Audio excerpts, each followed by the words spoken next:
Hello friends, तो आपका स्वागत है हमारी YouTube channel support education king पर। तो अभी हम आपको एसएसटी का बहुत ही महत्वपूर्ण एसएसटी हमारा जो सोशल साइंस सब्जेक्ट है उसका हम आपको आज महत्वपूर्ण ऑब्जेक्टिव देने वाले हैं, जो कि बोर्ड एग्जाम में लगभग पूछे ही जाते हैं। तो अब हम चलते हैं हम अपने ऑब्जेक्टिव पर चलते हैं। तो हमारा जो पहला ऑब्जेक्टिव कहता है, भारतीय जनता पार्टी को किस पार्टी का पुनर्जन्म कहा जाता है? तो इसका आंसर होगा ऑप्शन नंबर बी, भारतीय जनसंघ।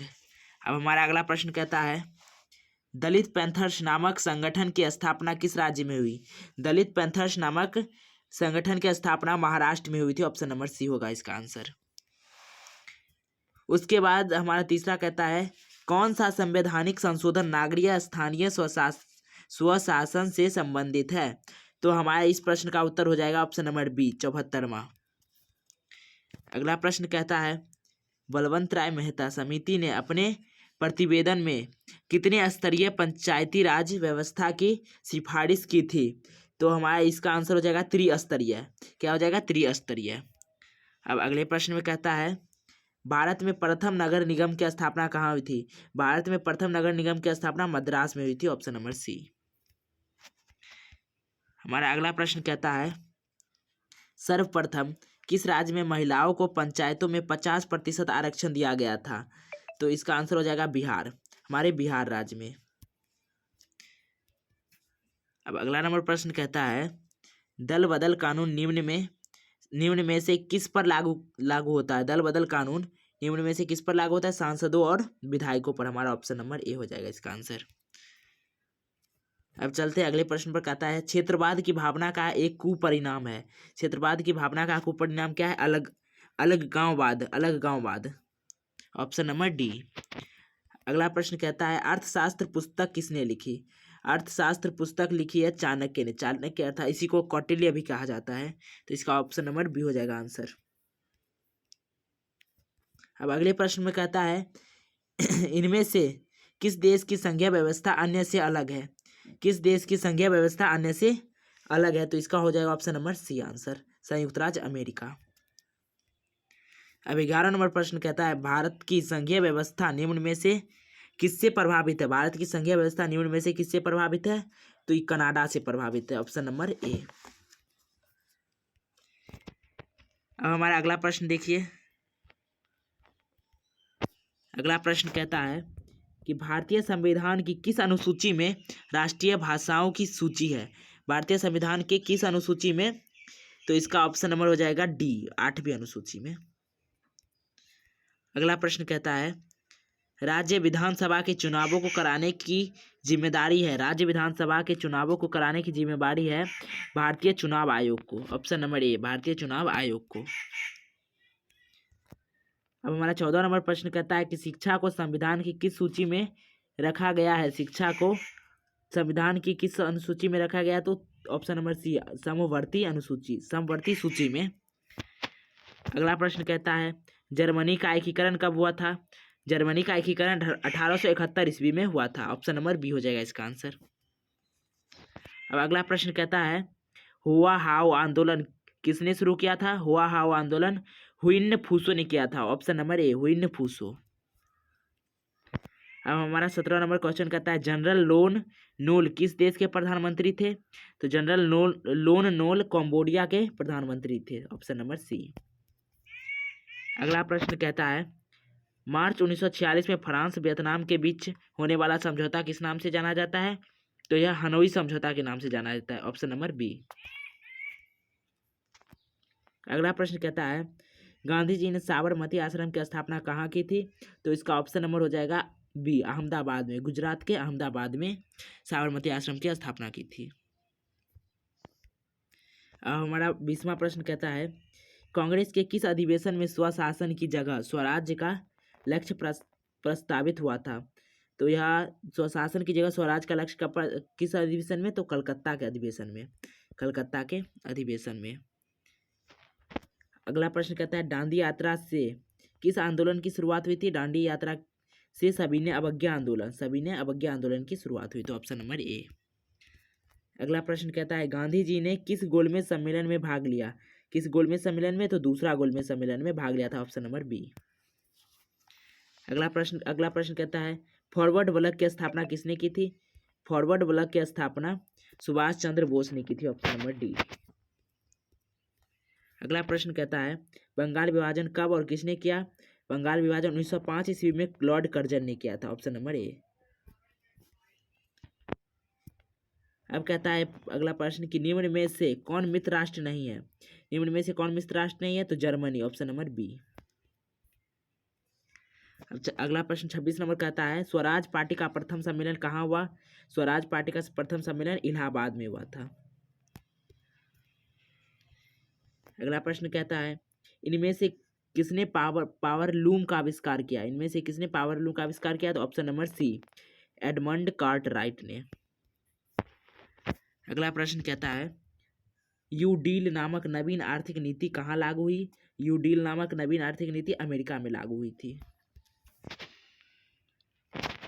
अगला प्रश्न कहता है 1991 में सोवियत संघ के विघटन के उपरांत कौन देश महाशक्ति के रूप में उभरा? तो इसका हो जाएगा ऑप्शन नंबर 4, संयुक्त राज्य अमेरिका। अगला प्रश्न कहता है इनमें से कौन देश दक्षेस का सदस्य नहीं है? इनमें से कौन देश दक्षेस का सदस्य नहीं है? तो हो जाएगा ऑप्शन नंबर बी, इंडोनेशिया। अगला प्रश्न कहता है रूसो किस देश का रहने वाला था? रूसो था फ्रांस का रहने वाला। रूसो किस देश का था? फ्रांस का था।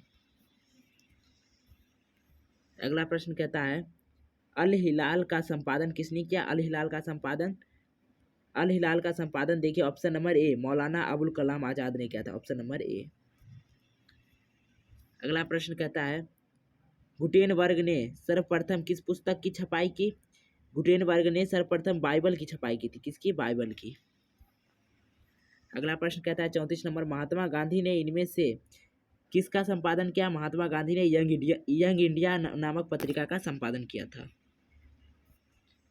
अगला प्रश्न कहता है काउंट काबूर को विक्टर इमैनुअल ने किस पद पर नियुक्त किया? तो प्रधानमंत्री पद पर नियुक्त किया था। इसका ऑप्शन नंबर सी हो जाएगा आंसर। अगला प्रश्न कहता है वियना सम्मेलन की मेजबानी किसने की थी?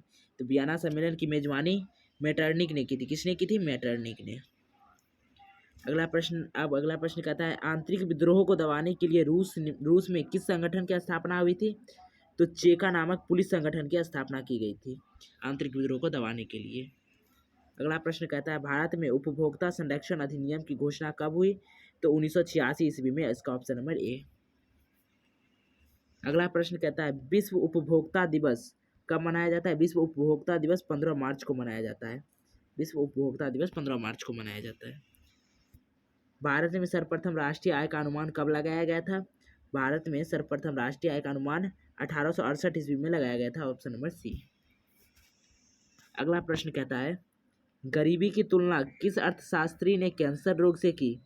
तो कुजनेत्स ने की थी, कुजनेत्स ने।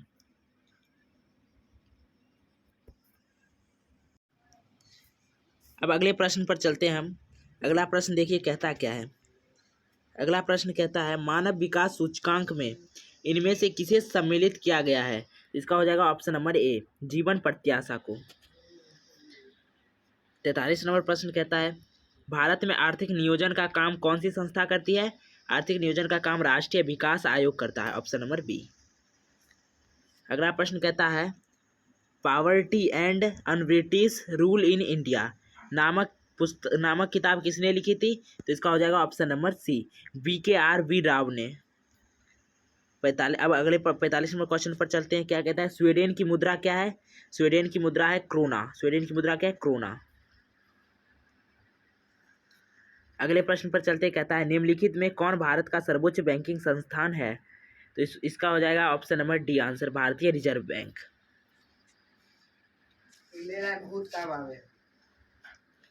अगले प्रश्न कहता है मानव के सर्वांगीण विकास एवं सामाजिक आर्थिक विकास के लिए महत्वपूर्ण तत्व क्या है? तो शिक्षा हो जाएगा, इसका ऑप्शन नंबर डी। अगला प्रश्न कहता है इनमें से कौन भारतीयों के जीवन निर्वाह का मुख्य साधन है? तो इसका ऑप्शन नंबर सी हो जाएगा, कृषि। 49 नंबर प्रश्न कहता है प्राथमिक क्षेत्र में कौन सी आर्थिक क्रिया शामिल है? तो इसका हो जाएगा ऑप्शन नंबर ए, खनन। अगला प्रश्न कहता है सोने के आभूषणों की गुणवत्ता सुनिश्चित करने के लिए किस मानक का प्रयोग किया जाता है? तो इसका हो जाएगा ऑप्शन नंबर सी, आती है हॉलमार्क, किसका? हॉलमार्क का। अगला प्रश्न कहता है इनमें से किस संस्था का गठन 1954 ईस्वी में हुआ था? तो केंद्रीय सांख्यिकी संगठन, केंद्रीय सांख्यिकी संगठन। चलते 52 नंबर प्रश्न कहता है मौसमी बेरोजगारी पाई जाती है। मौसमी बेरोजगारी किसमें पाई जाती है? तो कृषि क्षेत्र में, कृषि क्षेत्र में।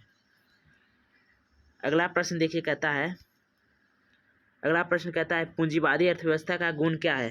पूंजीवादी अर्थव्यवस्था का गुण इनमें से सभी होगा, जैसे कि निजी लाभ, मूल्य तंत्र, साधनों की निजी स्वामित्व। डी नंबर क्या है? इनमें से सभी। तो ये इसका आंसर इनमें से सभी हो जाएगा। अगले प्रश्न पर चलते, क्या कहता है तरुण भारत संघ का संबंध किस राज्य से है? तरुण भारत संघ का संबंध है राजस्थान से। किससे? ऑप्शन नंबर ए, राजस्थान से। अगला प्रश्न कहता है रूस के सहयोग से किस विद्युत संयंत्र का निर्माण किया गया है? तो रूस के सहयोग से कुर्नकुलम परमाणु विद्युत ग्रह का अब इसका निर्माण किया गया। ऑप्शन नंबर 20 का आंसर होगा। अगला प्रश्न कहता है प्रारंभिक जीविका कृषि को इस नाम से भी जाना जाता है। किस नाम से जाना जाता है? तो झूम, पामलू, दीपा और इनमें से सभी। तो होगा इनमें से सभी। अगले प्रश्न पर चलते हैं, तो कहता है डेक्कन ओडेसी किस राज्य में चलाई जाती है? डेक्कन ओडेसी महाराष्ट्र में चलाई जाती है। Option number B. अगले प्रश्न पर चलते हैं। अगला प्रश्न कहता है भारत में वायु परिवहन का राष्ट्रीयकरण कब किया गया? तो 1953 ईस्वी में। ऑप्शन नंबर ए। अगला प्रश्न कहता है इन्नौर बंदरगाह किस राज्य में स्थित है? तो इन्नौर बंदरगाह तमिलनाडु में स्थित है। Option number D.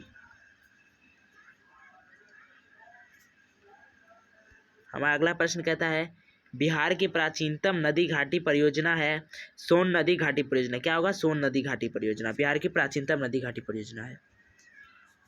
अगला प्रश्न कहता है नंदा देवी राष्ट्रीय उद्यान कहाँ स्थित है? नंदा देवी राष्ट्रीय उद्यान उत्तराखंड में अवस्थित है। कहाँ स्थित है? उत्तराखंड में। Option number B. अब हमारा अगला प्रश्न कहता है चिपको आंदोलन की शुरुआत किसने की? चिपको आंदोलन की शुरुआत सुंदरलाल बहुगुणा ने की थी। ऑप्शन नंबर ए। अगला प्रश्न कहता है बिहार में कितने प्रतिशत भौगोलिक क्षेत्र में वन का फैलाव है? तो इसका आंसर हो जाएगा 7%। कितने प्रतिशत? 7%। अगला प्रश्न कहता है इनमें से कौन कार्बनिक खनिज नहीं है? तो इनमें से कौन कार्बनिक खनिज नहीं है? तो ऑप्शन नंबर सी, प्राकृतिक गैस। अगला प्रश्न कहता है सीमेंट उद्योग का कच्चा माल क्या है? सीमेंट उद्योग का कच्चा माल है ए नंबर ऑप्शन, चूना पत्थर। क्या होगा? चूना पत्थर। भारत का पहला तेल शोधक कारखाना कहाँ है? भारत का पहला तेल शोधक कारखाना है डिगबोर्ड में। कहाँ है? डिगबोर्ड में। अगला नंबर प्रश्न कहता है मुंबई हाई प्रसिद्ध है। मुंबई हाई प्रसिद्ध क्या है? तेल शोधक हेतु, मतलब तेल शोधक के लिए।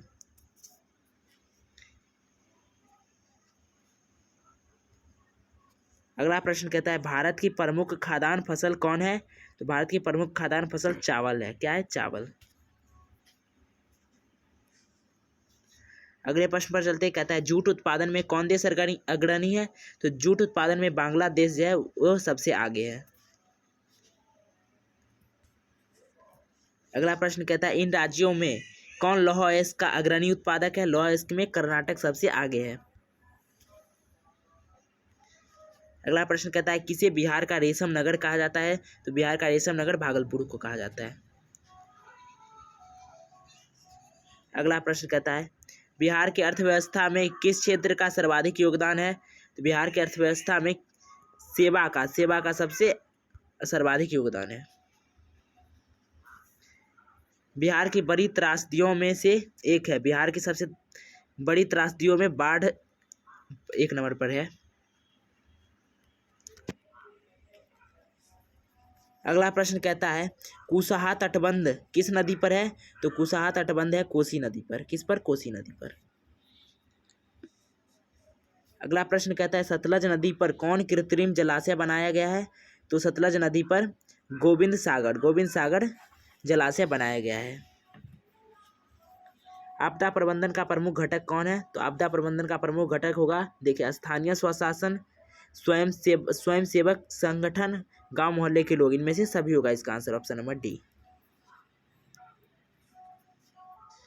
सुदूर संवेदी उपग्रह का प्रयोग किस लिए किया जाता है? सुदूर संवेदी उपग्रह का उपयोग संसाधनों के संसाधनों की खोज के लिए किया जाता है। ऑप्शन नंबर बी इसका आंसर होगा। अगला प्रश्न देखिए, 78 नंबर प्रश्न कहता है 26 दिसंबर 2004 को विश्व के किस हिस्से में भयंकर सुनामी आई थी? तो हिंद महासागर में। किसमें? हिंद महासागर में भयंकर सुनामी आई थी। अगला प्रश्न कहता है भारत में अत्यंत विनाशकारी भूकंप कब आया था? तो अत्यंत विनाशकारी भूकंप आया था 1934 ईस्वी में। अगला प्रश्न कहता है सुनामी किस भाषा का शब्द है? तो सुनामी जापानी भाषा का शब्द है। तो देखिए ये कुल कितने प्रश्न थे? 80 प्रश्न थे। तो आज तक इतना ही रहने देते हैं। और जो नए थे वो हमारे चैनल को सब्सक्राइब कर लीजिएगा और ऑल नोटिफिकेशन क्या कर दीजिएगा? ऑन कर दीजिएगा, जिससे कि हम ऐसे प्रश्न जितने भी डालेंगे वो सब आप तक पहुंच सके। तो आज के लिए रहने देते हैं।